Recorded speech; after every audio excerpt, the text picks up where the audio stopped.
बिस्मिल्लाहिर्रहमानिर्रहीम आऊज़ु बिल्लाहि मिनश शाइतानिर रजीम बिस्मिल्लाहिर्रहमानिर्रहीम। হে মুসলিমবাসী, আমি আপনাদের উদ্দেশ্যেই শুধু কথাগুলো বলবো না, আমি হিন্দু, বৌদ্ধ, খ্রিস্টান, মুসলমান, ইহুদি, নাসারা সকল ধর্মকে লক্ষ্য করে আমি কথা বলবো ইনশাআল্লাহ। যে কথাগুলো আমার বলার দরকার, আমি মনে করি যে মানুষের মধ্যে যে বিভ্রান্তি কাজ করতেছে সেই বিভ্রান্তি যেন না থাকে। যে আমরা যদি বুঝি যে আমরা মুসলমানের ঘরে জন্ম নিয়েছি, আমরা মুসলমান হয়েছি, তাহলে আমাদের কালমাটাই সঠিক, আর কারো কালমা সঠিক না। এই কথা যদি কেউ ভাবে, তাহলে তিনি আসলে মুসলমান হইতে জানেন নাই এবং তিনি আসলে প্রকৃত জ্ঞানীও নন। সেই কথাটি হলো, যদি আমাদের কলেমাটাকে আমরা সঠিক মনে করি, তাহলে আমাদের অজ্ঞানতা হবে। যেমন আমাদের ধর্মের নাম ইসলাম ধর্ম বা মুসলমান ধর্ম, তাহলে মুসলমান ধর্মের মধ্যে আমরা কি বলতেছি? লা ইলাহা ইল্লাল্লাহু মুহাম্মাদুর রাসূলুল্লাহ। এই কালেমার উপরে যদি আমরা ঈমান আনি, পাঠ করার মাধ্যমে যদি আমরা ঈমান আনি, তাহলে আমরা মুসলমান হই।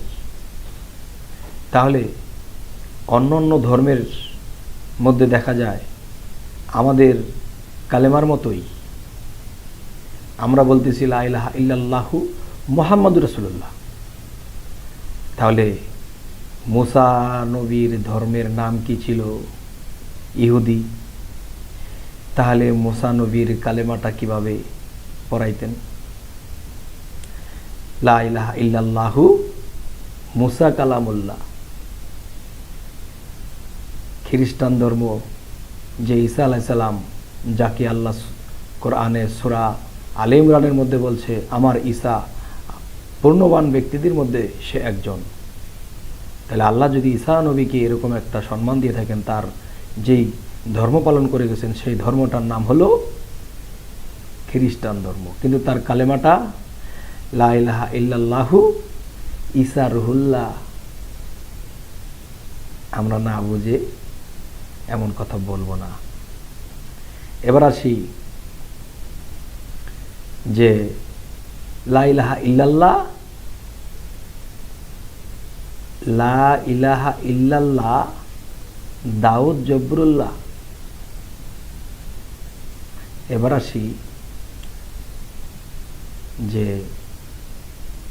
ইসলাম ধর্মের মাধ্যমে হযরত মুহাম্মদ সাল্লাল্লাহু আলাইহি সাল্লাম শ্রেষ্ঠ নবী, আমরা তাকে পাইলাম, কিন্তু তিনির কলেমার মধ্যে যদি পড়ে থাকি লা ইলাহা ইল্লাল্লাহু মুহাম্মাদুর রাসূলুল্লাহ, তাহলে অবশ্যই অন্য কলেমা বা অন্য নবীদেরকে আমরা অস্বীকার করতে পারবো না। কিন্তু না বুঝে তা আমরা তাই করি। আসলে এটা আল্লাহরও পছন্দ না, কোনো জ্ঞানী গুণীরও পছন্দ না। তবে আমরা এই ভুলটা আর করবো না। এবার আসি আমরা হিন্দু ধর্মে। আমরা হিন্দু ধর্মে যদি আসি, তাহলে তারা কোন কথার উপরে ঈমান আনলো? কোন কথার উপরে ভগবান ঈশ্বরের উপরে ঈমান আনলো? আমরা বলতেছি কি লা ইলাহা ইল্লাল্লাহু মুহাম্মাদুর রাসূলুল্লাহ। এই কথার উপরে যদি আমরা ঈমান আনি, তাহলে আমরা মুসলমান। তাহলে হিন্দু ধর্মের আরেকটা নাম হলো সনাতন ধর্ম। সনাতন শব্দের অর্থ পুরাতন। আর পুরাতন কি? সেই আদি যুগের যেই পুরাতন সত্য, সেই পুরাতন ধর্মটাকেই বলা হয়েছে সনাতন ধর্ম। তাহলে আমরা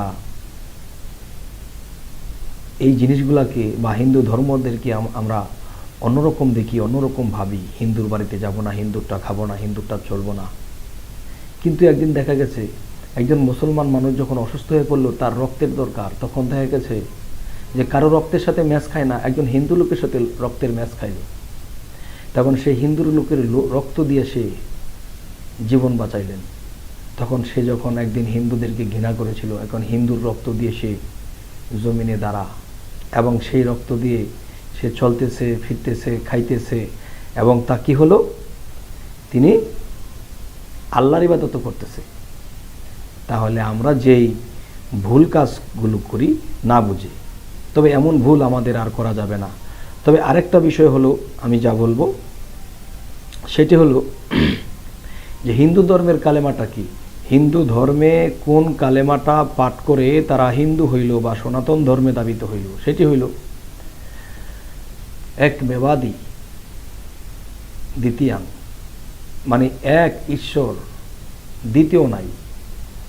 যেমন আরো বলা হচ্ছে যে এক ঈশ্বর দ্বিতীয় নাস্তি, এক মেবাদী দ্বিতীয়াং ওং বিষ্ণু নারায়ণাং, অর্থাৎ এক ঈশ্বর ছাড়া দ্বিতীয় কোনো ঈশ্বর নাই, ঈশ্বরের স্বরূপ ঈশ্বর ভগবান শ্রীকৃষ্ণ।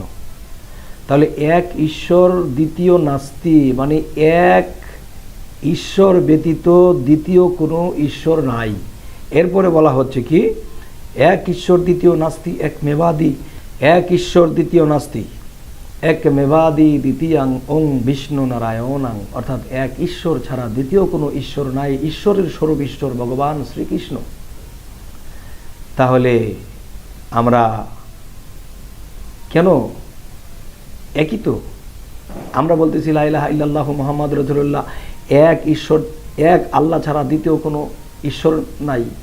লা ইলাহা ইল্লাল্লাহু মুহাম্মাদুর রাসূলুল্লাহ, এক আল্লাহ ব্যতীত কোনো মাবুদ নাই। এবং বলা হচ্ছে যে হযরত মুহাম্মদ সাল্লাল্লাহু আলাইহি ওয়াসাল্লাম আল্লাহর প্রেরিত রাসূল। আরেকটি কথা হলো যে হিন্দু ধর্মের মধ্যে যে বলা হচ্ছে, যে কথার উপরে তারা ঈমান আনে যে এক ঈশ্বর দ্বিতীয় নাস্তি এক মেবাদী দ্বিতীয়াং ওং বিষ্ণু নারায়ণাং, অর্থাৎ এক ঈশ্বর ছাড়া দ্বিতীয় কোনো ঈশ্বর নাই, ঈশ্বরের স্বরূপ ঈশ্বর ভগবান শ্রীকৃষ্ণ।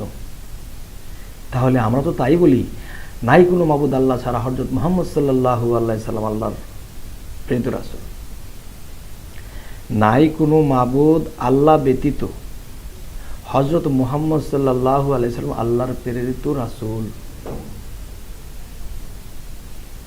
তাহলে একই তো কথা, এক একজন এক একভাবে আল্লাহকে ডাকে, ধর্ম পালন করে। ধর্ম শত শত, ধর্ম যার যার, আল্লাহ কিন্তু সবার। হে জগৎবাসী, হে সমস্ত ধর্মের লোকেরা, হে সকল সত্য ধর্মের লোকেরা, আমি আপনাদের উদ্দেশ্যে এই আলোচনাগুলো করলাম। আল্লাহ যদি আমাকে তৌফিক দান করেন তাহলে আমি আরও কিছু আলাপ করব। আর যদি মনে করেন যে আমার এই চ্যানেলের কথাগুলো শুনলে আপনাদের ভালো লাগে, তাহলে এই চ্যানেলটির নাম রাখা হয়েছে, লোগোতে নাম রাখা হয়েছে আত্মজ্ঞান টিভি।